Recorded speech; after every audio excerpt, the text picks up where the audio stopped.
starting off with NFL, man, before we get to the playoffs. Well, the playoffs are set. The Falcons didn't make it. We'll get to that once we get there. But what happens and what we have every year, some people have different names for it. I call what we call Bloody Sunday or Bloody Monday. I'm sorry, Bloody Monday. Bloody Monday is when a lot of teams move on from their coaches, or a lot of coaches move on from their coordinators, or a lot of presidents move on from their GMs, et cetera, et cetera, et cetera. And that is no different than what's going on this year. All right, that boy over there. All right. ASMR. Oh, ASMR. The Jaguars fired Doug Peterson, which you knew was going to happen. He was a dead man walking last year, and because they signed Trevor Lawrence, I don't know why, but they decided to keep him. And now, after an abysmal season, Trevor Lawrence will have another head coach, another offensive scheme, and they will try to the Jaguars will try to figure out how to make themselves competitive again. This is stupid. Why? And I honestly think I may feel bad for Doug Peterson because this is not his fault. You pay too much for a quarterback who's not capable. For the new people, thank you guys for listening. If this is your first time, but this has been an ongoing thing for me for at least 2 or 3 years now about the time leading up to signing Trevor Lawrence, and now we're on the back end of what that actually means when you make these type of colossal mistakes. This is the part of podcasting that I enjoy the most is everything leading up to this. No, it's not the I told you so. It's about how you spend your money and how those things affect your future and affect your organization. Leading up to this, I was like, are they going to pay him? Are they going to pay him? Are they going to pay him? They paid him. Ever since they paid him, they have been in a tailspin. That's what got Doug Peterson fired. This team is just not good enough. The quarterback at what he's getting paid is not producing. I don't think that that's Doug Peterson's fault. Doug Peterson didn't draft him and didn't sign him. All he's doing is trying to coach a guy who's not good enough and costs too much. Well, that's his specialty though. He's supposed to be the quarterback whisperer. He's supposed to be that guy. That's what you signed. That's what you signed Reggie, up for. So to say, can you whisper to a deaf person? You can. Whether they can hear you or not is okay. Something else. They ain't gonna hear you, Trevor. But that don't matter. I wouldn't tell you I'm gonna whisper to the deaf person and they gonna tell you what I'm gonna say. No, I'd say, hey, I can't whisper to a deaf person. So, I mean, Doug Peterson signed up for this job. You were supposed to make Trevor Lawrence good. You were supposed to turn the offense good. They got you the pieces that you wanted. Now, that can be another thought. The pieces that you wanted weren't good enough that you added to the position, that you added here. And you couldn't turn Trevor Lawrence into whatever you said you could turn Trevor Lawrence into. So, how long before Trevor Lawrence gets somebody else fired? My guess is maybe 3 years. 3 years. 2 years. How many more years you got on this contract? Oh, yeah. It's 3 years. Whoever takes his, and I assume that this next person will probably be black, which means they y'all know what time it is. All right, let's go ahead and hire some black coach to get us on out of there. We can fire him in 2 years and get rid of him and Trevor at the same time. Start all over. Yeah. That was well timed. Yeah. All right, folks, we have options. Go get a black coach. What? That's where we at. Check over there. Yeah, black coaches. No, you want at the front of the line? No. Go to the back of the line. All the way back there. You know, in your closet. You're going to go to the back of the line. In your closet, you got all your colors up front. Then got the blacks in the back. Go ahead and just go. What the cleaners do? I didn't even know I still had this. What? Boy, that's a 30 waist. You know I can't. Whatever. I go ahead and fold that up.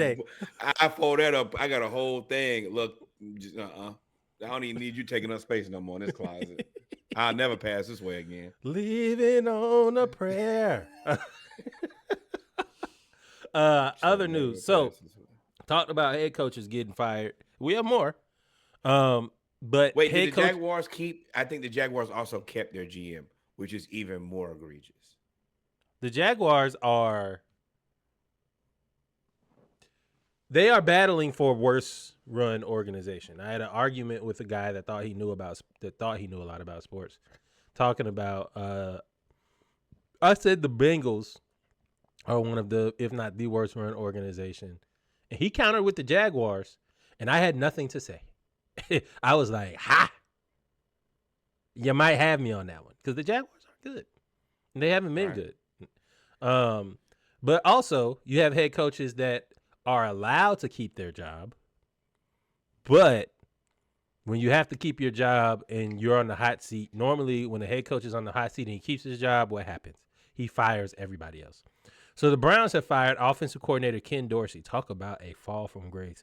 And offensive line coach Andy Dickerson. What you don't know, or you may not remember, depending on how closely you pay attention to football and all news off, is Ken Dorsey was supposed to be the next great head coach. Y'all remember? He was the offensive coordinator with the Buffalo Bills when they had Stephon Diggs and Josh Allen. Remember, he was supposed to be that guy, and then they started losing, and he couldn't handle it. He had that meltdown on Monday Night Football. They kept losing to the Bills, and he just could not handle it. Ken Dorsey, former Miami Hurricanes placeholder. he was quarterback, but I mean, yeah, I could have been a quarterback for that team. But so it's interesting that they fired him. I wonder where else he'll go, because I mean, he's still a good quarterbacks coach, but offensive coordinator, he can't do it. I don't know that he can't be an offensive coordinator. This is once again very similar to the Jacksonville situation, where you overpay for a guy, you overpay for an asset. That asset terribly underperforms, and then somebody ends up being the sacrificial lamb. What was he supposed to do? Deshaun Watson's not good. Ken Dorsey didn't pick Deshaun Watson. He surely didn't give him all that guaranteed money. So you're gonna fire me because I couldn't get it with Jameis and DTR? And Deshaun just had a setback from his Achilles today. Exactly. So Stefanski, let's be real. This is a situation where I'm not sure if not getting. I think that this is better for Ken Dorsey than Stefanski. That's what I was about to go. Is this a getting out of the way type thing? You know And Nick how I Chubb feel broke his about it. foot. I forgot about all of that. Right. Nick Chubb been out for 2 Right. years. Correct. Yeah, get out of there, Ken. Sometimes, and I argue people, they sometimes the best thing you can do is just get out of a bad situation versus staying in a bad situation just for the sake of it.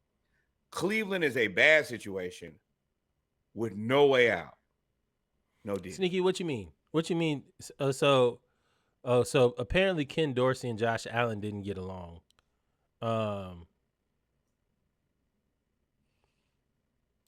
Josh Allen was selling Ken Dorsey, and apparently Deshaun Watson was selling Ken Dorsey. Now, I don't know if I care about Deshaun Watson selling Ken Dorsey, as Deshaun Watson has to worry about himself.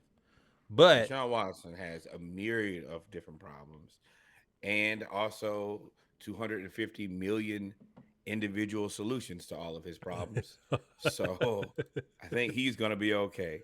At the end of the day, the bigger overarching theme so far between the two topics we've discussed so far is overpaying quarterbacks and how that can make your entire organization spiral out of control. It's the same thing that happened with the New York Giants. At a certain point, people are going to push back on paying these quarterbacks, because if I pay this quarterback this amount of money and he can't at least be a top 10 quarterback, which is unreasonable because everybody can't be a top 10 quarterback, then I need to keep this money in my pocket and see if I can go cheaper and younger and just find me a guy. Because if you don't find the guy, you out of there. I mean, yeah, I think it's an indictment on definitely overpaying. But it's also it's something that we've been preaching for years, at least this year. Development. You got to get somebody in there to develop the quarterback. So part of it is you shouldn't pay these guys, but the reason you have Doug Peterson is to develop the quarterback. Now, Deshaun Watson's a different case. Deshaun Watson didn't need development. He was already a Pro Bowl quarterback. He did nasty. So, I mean, and then he just fell off a cliff after being nasty. So, I mean, that for Ken Dorsey is unfortunate. With the Trevor Lawrence thing, you got to be able to. Trevor Lawrence was at the beginning of all of this was still a relatively young quarterback. So you still needed to develop him, even though he was seen as somebody with limited development. He still needed development, and he has not developed at all. Everywhere else we've seen, there's been development. Once I draft you, between the time that I draft you and I give you a max contract, I have to see a reasonable amount of development. If I don't see that, or you have to come in good like a CJ Stroud. But if I don't see the development, that was my issue with Daniel Dimes. That was my issue with Trevor Lawrence. This person has never played good football. Why are you rewarding that person with the max contract? Why are you giving them all that money and you've never seen them play well? Don't make any sense. Same thing with Zion. If I'm going to pay you, you got to show me that you at least look to be worth it. I need to, especially if I haven't paid you yet, I should be ahead on the contract because you're on a rookie contract. I should be able to at least get some value early. Trevor Lawrence never gave you that. Trevor Lawrence didn't have a season where you're like, man, he really killed it. Daniel Dimes didn't really kill it. At least he had a moment. He had a moment. He had what you thought was a career changing and him turning the corner type moment. For who? Trevor Lawrence, when they beat the Chargers in the playoffs. Hindsight is always 20/20. They were down 20-something points and they came back and won. Yes, you can look at it as they were down 20-something points, but they also came back and won, and it was near contract year, and you had to make a decision, okay, do I sign him or do I start over with the roster that they built around him? The fact that he didn't develop is just unfortunate. Now, for other people, it very well may be hindsight, so I don't want to discount what you said there. But for me, I have been on this podcast from day 1, 2, 3, and 4 saying he's not good enough, and I know you guys are going to pay him. Who else were you going to get? Who else were you going to get? That is what we have to start looking at. I don't know, but paying Trevor Lawrence all this money was not the answer. That's the same thing with Kyler Murray. It was the same thing with Kyler Murray.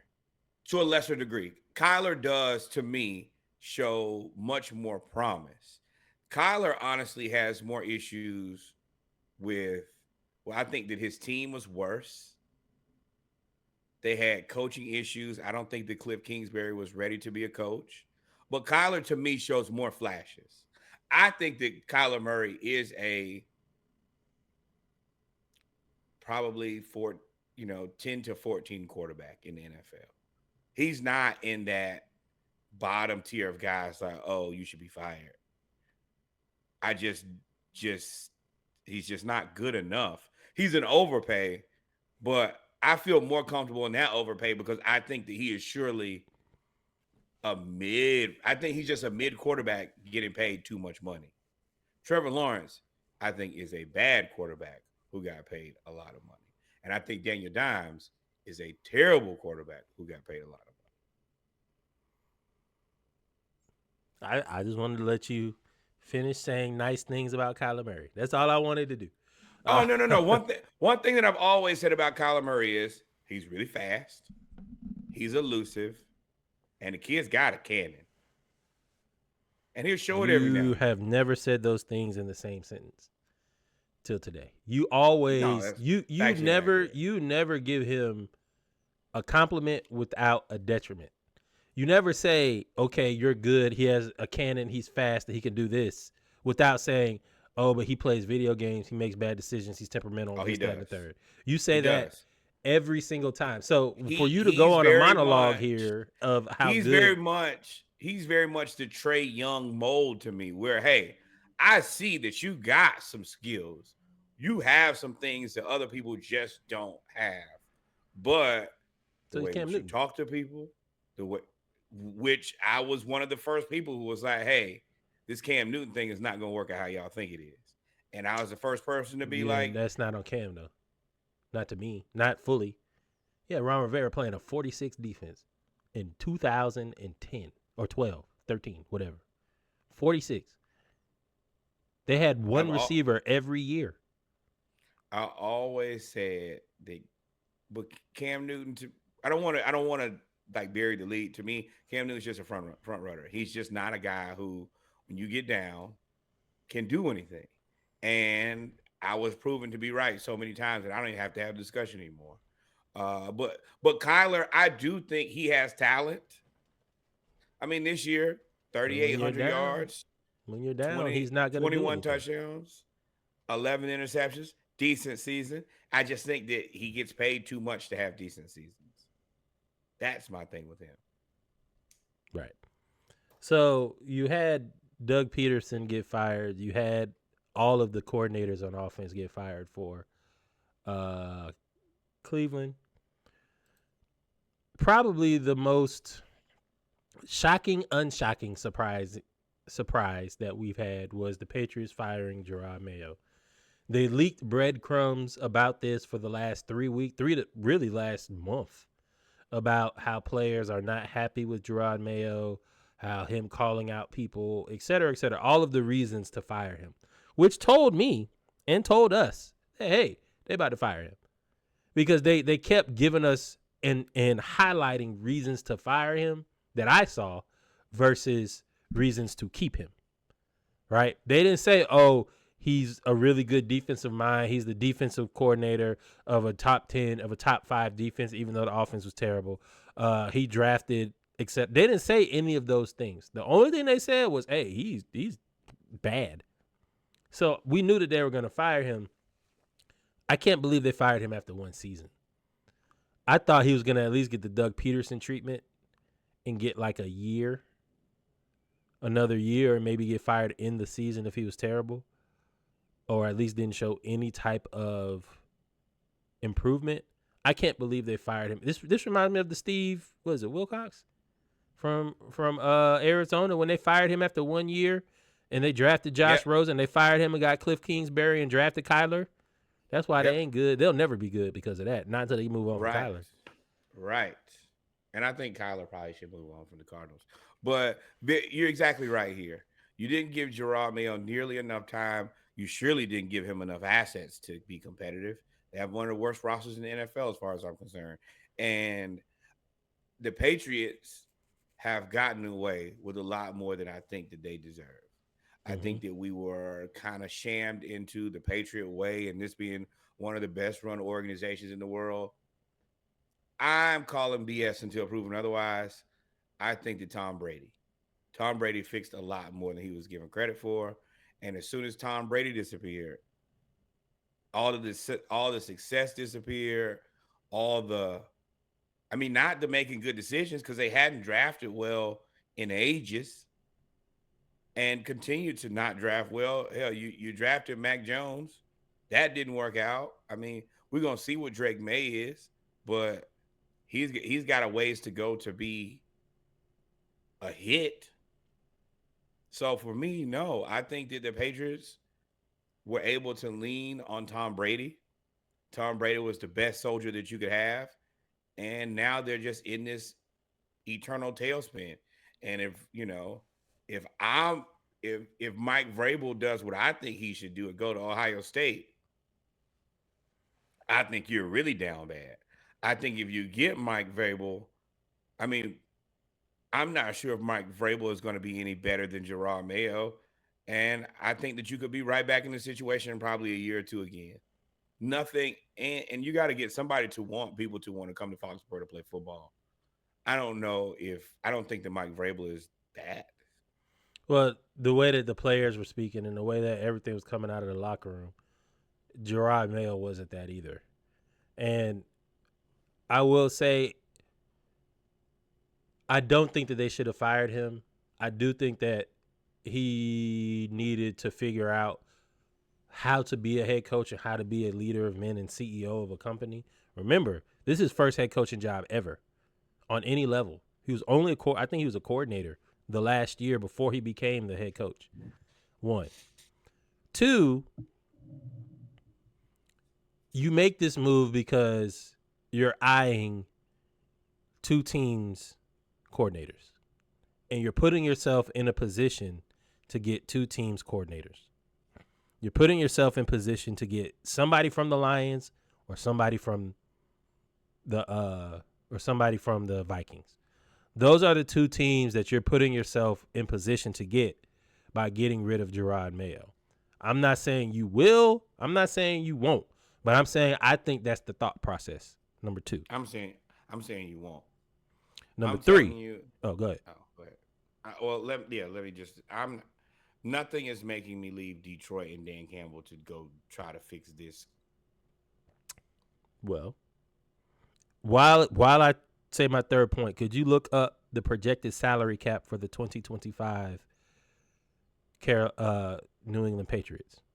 Because what I see happening, if I remember what their salary cap will be after they could basically gut the roster, because there's really nobody worth keeping that's older, is a Charlie Weiss, Tyrone Willingham type deal where everything is now set up for whoever the coach will be to be successful. They're going to have a lot of money, right? Yeah, $34 million next year, right? Correct. And they're going to cut. You assume by them getting a new coach, they're going to cut a lot of people, right? So they're going to have. I'm projecting them just in thought, just in conversation. I'm gonna stay for around number $50 million. You have $50 million.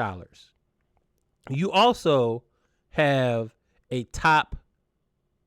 I think they're number 3, 1, 2, or 3. They have a top 5 pick.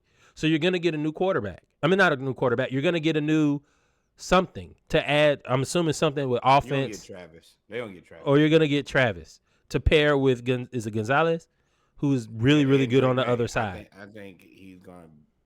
I think he could help Drake May out enough on offense, and then also be cornerback too. You don't even gotta worry about that, because let me tell you what's about to happen. You don't even gotta worry about that. Travis gonna play defense. He's gonna play him, and Gonzalez is gonna be crazy. Then you have the hype surrounding Joe Milton. Joe Milton, when he's gotten into the game, now he has gotten into the game against scrubs, that's inconsequential to me. Joe Milton putting up a good showing allows for you to then trade him somewhere. Somebody's going to get Joe Milton for something. Even if you could trade him for a 5th round pick. You get Joe Milton for a 5th round pick. Right? That gives you more leverage and more assets to be able to flip or use. So I think they're coming, whoever the next coach is coming in with a solid young base,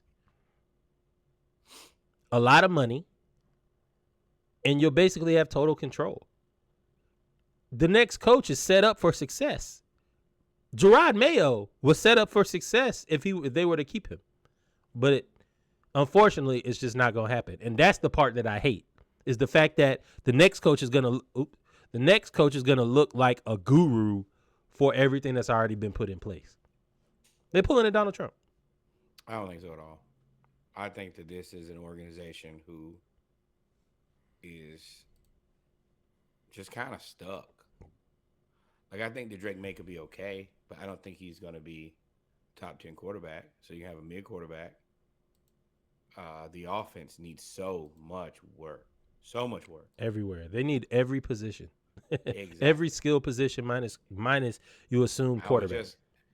I was just laughing at something where Cowboys fans was like, great. So all we need is 7 first-round picks, and we could build this team back. Same thing here with the Patriots. That's what you would need. 7 first-round picks. No. I'm saying in this draft. Oh, yeah, no. Yeah. So like that's what they need. I don't see a way to getting what you need. And you're right, you do have money, but I don't think that people are going to be interested in wasting away in Foxborough for very long. Now, Could you probably clean up on some disgruntled people who probably want out? Sure. But you know what comes with that. They probably gonna want out of somewhere else. So, especially if you start losing, which there's a high potential that you will. I think that this is a bad firing, and It this is is a bad gonna firing, get worse. And 100%. I mean, and you can see where Reggie pull up the video. Gronk basically said the same thing, and Fox just cut him off. Like, oh no, Cut we him done. off immediately. I didn't want to freeze up the computer, so that's why I didn't bring Fair it up. enough. But Fair that's what enough. I was Fair saying. Gronk went up there and he was about to light into the Patriots. He was like, bruh, Right. because remember, Gerard Mayo was his teammate. Tom Brady Exactly. said a little bit in the Tampa Bay game. He said a little bit. He didn't say much, but he said a little bit because I think he got wind of what was about to happen. So Gronk was like, man, I can't believe they did that. He's only been there a year. This is his first job. Y'all gave him a terrible roster. Like, he's only been able to draft a quarterback and a cornerback. Those are the only two players he was able to draft. And everybody else, you traded away players, and y'all talking about because these young players are throwing temper tantrums is the reason. Basically what Gronk was saying. And then they cut him off right there. And I was like, Exactly. oh, he was about to go in. And remember, when we covered this originally, they've been his teammate. They call him Baby Belichick for a reason. And they know who he is and what his character is. And maybe did he piss people off? Sure. Maybe were those people probably too sensitive for him and probably not going to be on the roster anyway? Also probably true. So for me, yeah, if you continue to make knee-jerk reactions, you will continue to struggle. I don't see many teams who live and die by until they do right by Mayo. right. But yeah, until they start not making knee-jerk reactions, and really they're gonna have to find a new culture creator in there because Dan Quinn, go get him. Well, he ain't leaving, but he he's is the culture guru. You may not win, but you gonna have a great culture. He's not leaving Jaden Daniels anytime soon. They're gonna have to separate him from Jaden Daniels for sure. So for me, and this is a team that needs they're a team that probably should go in the opposite direction. You need to go offense first here, and at least see if you're never going to out. It's Travis Hunter. No, I'm talking about head coaching philosophy. Always. You always go offense. Defense, the offensive coordinator is going to leave. You're going to have to get a new coordinator every year. But what I'm saying is, I think their head coach they need to be a more offensive facing team versus what they've been in the past. Because number one, you still live in the shadow of Belichick, and you got to get people to want to come play football in Foxborough. It's not a great place to live. Not a great place to play football. So no, Why am I going to go here instead of somewhere else? I'm not going to go here instead of somewhere else. Is the answer. I agree. I agree with everything you're saying. I got nothing else to say. I agree. I can't believe they did that. I lied. I do have something else to say. I can't believe that they fired him so quickly. Watch him end up in Las Vegas with Antonio Pierce, who is a no-nonsense coach, if they decide to keep him. And then you're going to have Gerard Mayo as your defensive coordinator or linebackers coach. And you're going to have to figure that out too. Well, yeah, because Minnesota's going to lose Flores. So that's the person. Yeah, that's. And then he'd be out for blood at that point, which I would be. But if I were him, hey, man, look. You don't think Brian Flores finna be out for blood? Oh, yeah. Wait, hold on. What should they do?